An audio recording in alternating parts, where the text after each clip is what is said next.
माऊली, जिचा जीव आपल्या लेकरासाठी तुटत नाही ती आई कसली? आपलं मूल कुठेही असलं तरी सुखरूप असावं, आनंदात असावं, सुरक्षित असावं, हाच खरा भाव कुठल्याही आईच्या हृदयामध्ये असतो. कारण तिचा जीव त्याच्यासाठी तिळतिळ तुटत असतो. त्याच्यासाठी ती कोणतीही व्रत वैकल्य करायला नेहमी तयार असते. साहुरीचं मूल तिच्याकडून पळवून नेलं हे सत्य. संकटाच्या दरीमध्ये असताना देखील तिनं सकारात्मक विचार केला आणि त्यातून मार्ग काढायचा प्रयत्न केला. आता त्याच्यामध्ये तिला यश मिळतं का ते पाहूया.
माझे बाळ कुठे? काय झाले? अहो सांगा ना, कसे आहे माझे बाळ?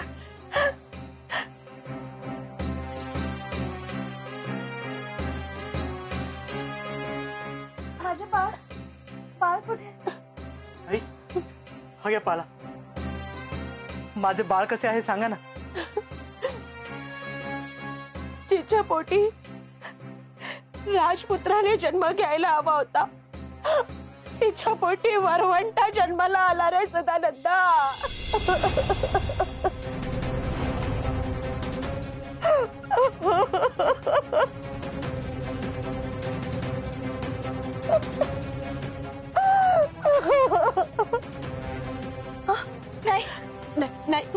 नाही माझे बाळ नाही.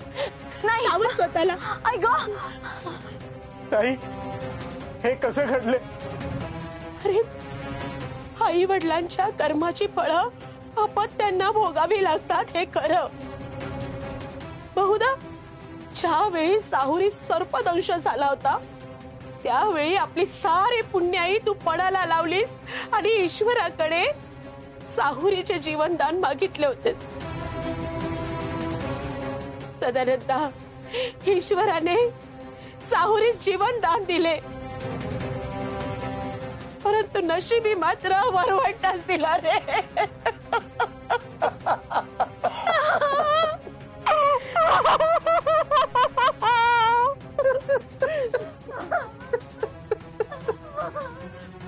मुली, शोकावर तुझे दुःख मी समजू शकते, पण प्रार्थना पुढे आपले काही चालत नाही ग. तू तरी समजाव रे तिला.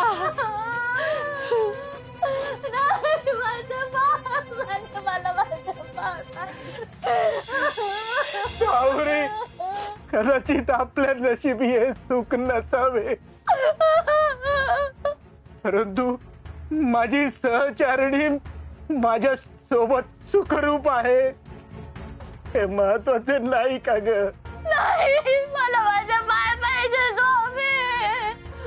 जे झाले ते विसरणं शक्य नाही, परंतु आता त्याचा विचार नको. सदानंद बरोबर बोलतोय बाळा. तुमचे एकमेकांवरचे प्रेम अगदी अमूल्य आहे हो. झाले गेले सारे विसरा आणि नव्याने आयुष्याला सुरुवात करा.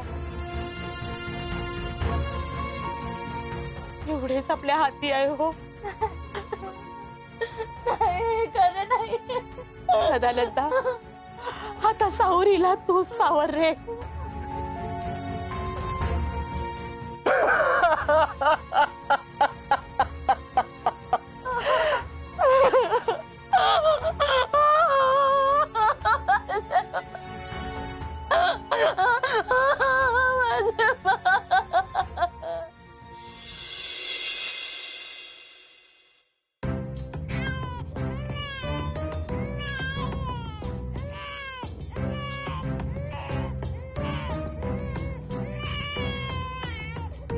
आश्चर्यकारक आहे राणी.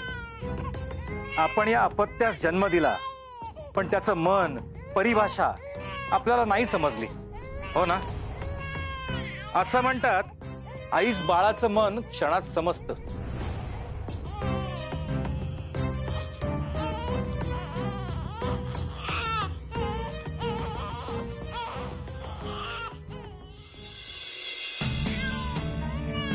काय पण हा पुत्र आहे, किती भारी रडतोय.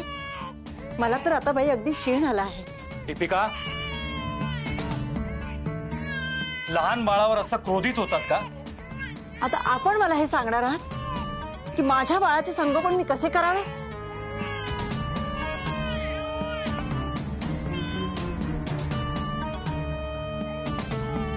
महाराणी, काय झाले? पहा ना सुनंदा, बाळ माझे रडायचे थांबतच नाही. पाहू द्या माझ्याकडे. ओ, काय झाले? काय झाले? नाही, असं रडायचं नाही. युवराज, चला आपण बाहेर जाऊ. हे तू करणे अपेक्षित होते. म्हणजे महाराज, आपणास नेमके काय सुचवायचे मला? या पुत्राला मी जन्म दिलाच नाही, किंबहुना या पुत्राची मी माताच नव्हे. महाराणी, सुतावरून स्वर्ग गाठायची आपली जुनी खोड बंद करा.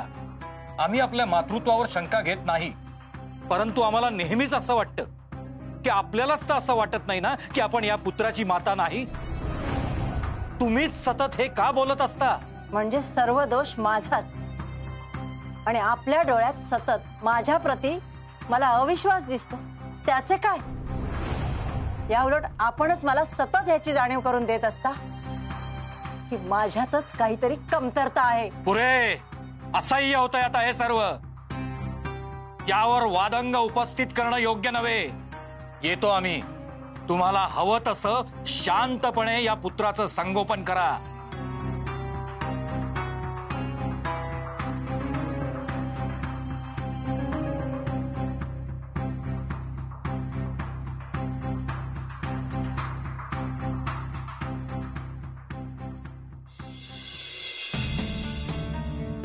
घ्या. झाले हो युवराज शांत? अहो, त्यांना भूक लागली होती म्हणून रडत होते. मग सर्वांपासून लपवून एका अंधाऱ्या कोठडीत नेले आणि कापसाच्या बोळ्याने दूध पाजले. तेव्हा कुठे शांत झाले. पहा बरं कसे शांत झोपलेत. आता नाही हो त्रास द्यायचे.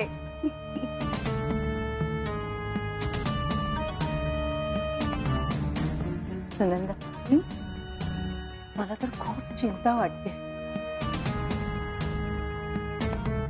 भविष्यात जर यांना समजले की मी यांची खरी माता नाही, किंवा कुणास संशय जरी आला तर, माझ्या बाळाला माझ्यापासून हिरावून नेण्यासाठी त्याची खरी आई समोर आली आणि त्याने माझा तिरस्कार केला तर? नाही नाही नाही, मी माझ्या बाळाला माझ्यापासून दूर जाऊच देणार नाही. माझं बाळ माझंच असेल, माझंच.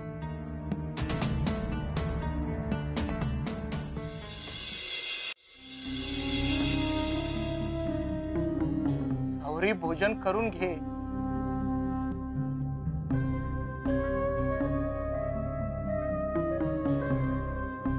सावरी, नियतीचा राग असा भोजनावर काढू नये. आयुष्य असंच असतात, ते जगावंच लागतं.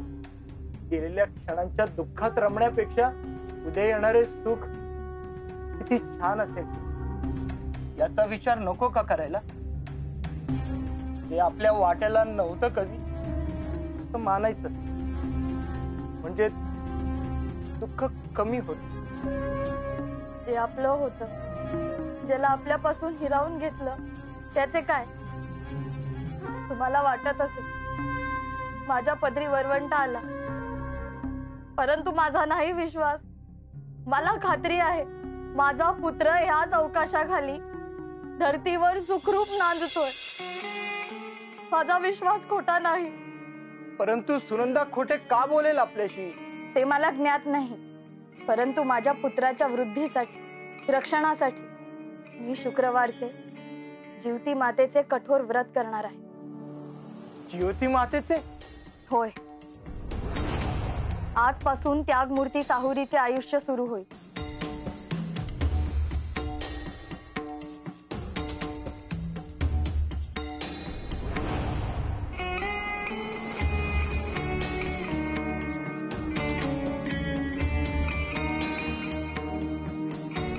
आपण असे म्हणतो, हा हिरवा रंग हा सवाशिणीची ओळख असते. परंतु आजपासून मी हा हिरवा चुडा घालणार नाही. हिरवी वस्त्रे त्यागून टाकेन. कारलीच्या मांडवा खालून जाणार नाही. तांदळाची धून ओलांडणार नाही. उतणार नाही, मातणार नाही. घेतला वसा टाकणार नाही.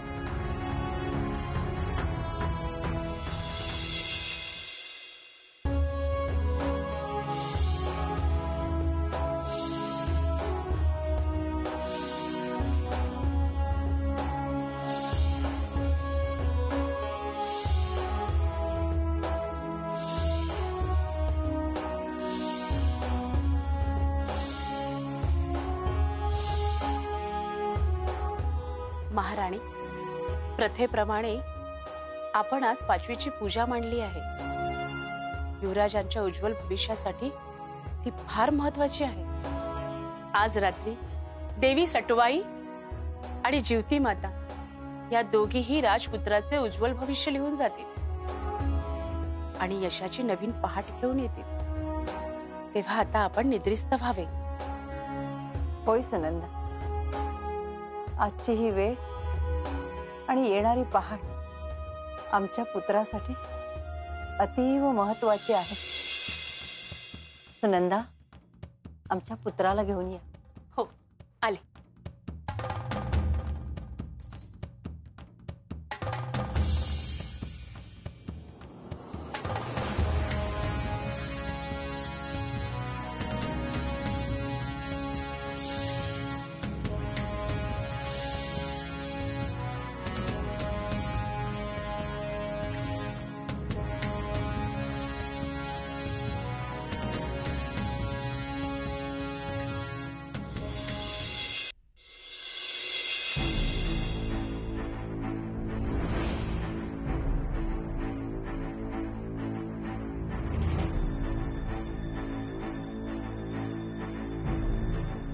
बघ बघ सटवाई, कसे समाधानी दिसते आहे हे बालक.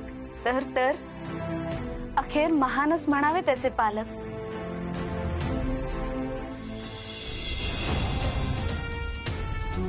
दिसते आहे मज त्याचे भाग्य मोठे क्लिष्ट. खूप का आहेत ह्याच्या नशिबी कष्ट. वाकडीच म्हणावी याच्या भाग्याची रेषा. सुखाची का करू नये आणि कुठलीच आशा. पुण्य आहे पाठीशी माता पित्याचे. डाग मात्र पदरी या कारस्थानी राणीचे. कष्ट सारे घेतले त्या पामर आईने. का सुख भोगावे या कजाग राणीने. नशिबी असेल तिच्या अटळ पुत्र वियोग. परंतु नसावा त्या पुत्रासाठी दुर्भाग्यपूर्ण योग. हा पुत्र म्हणजे आत्मा पुण्यवान, जीवन असावे नदी समान वेगवान। राणीच्या पापाचे ओझे का वहावे त्याने? माता पित्याचे प्राक्तन घेऊन चालू नये का त्याने? राणीची दुष्कर्म ठरवतील तिचे भाग्य। हा पुत्र नसे त्या पापांचा भक्त। उरेल हा पुत्र तिच्या छायेतून मुक्त। खडतर वाटेसाठी सज्ज राहावे त्याने फक्त।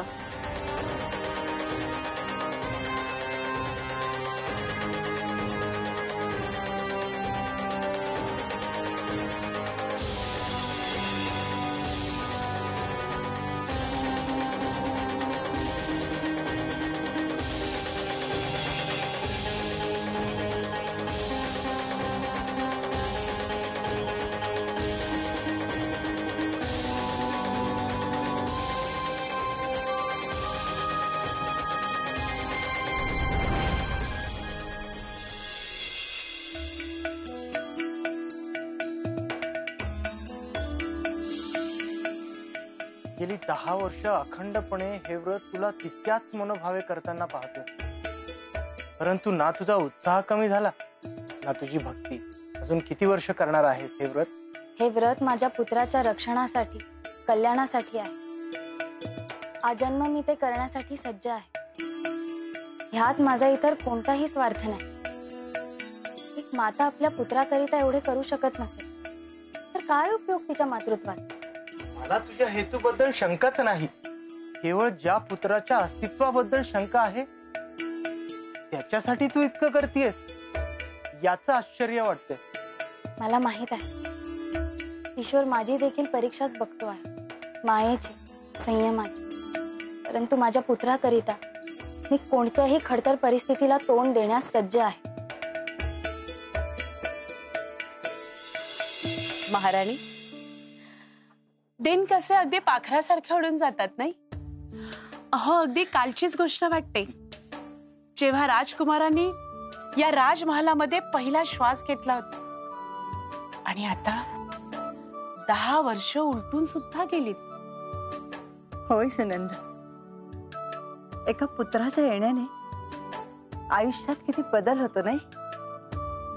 केवळ आपल्याच नव्हे तर या राजमहालातील निर्जीव वस्तूंना देखील आज युवराज प्राणापेक्षाही प्रिय झाले आहेत। हे अगदी बरोबर बोललात हो। अहो, त्यांचे दर्शन नाही झाले तर आमचा एक क्षणही आनंदात जात नाही पा। राजकुमारांनी अगदी जीव लावलाय हो आम्हास, आणि तुम्हीही अगदी मनापासून सारे करता त्यांचे। हे पाहून मन अगदी भरून येते पहा।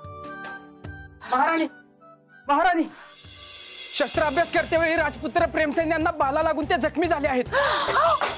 नियती ही खूप मजेशीर आणि तरी सुद्धा अत्यंत न्याय्य आहे माऊली। आपली खरी आई समोर दिसल्यानंतर ज्याच्या मनामध्ये उत्कट प्रेम निर्माण होत नाही तो पुत्रच नाही।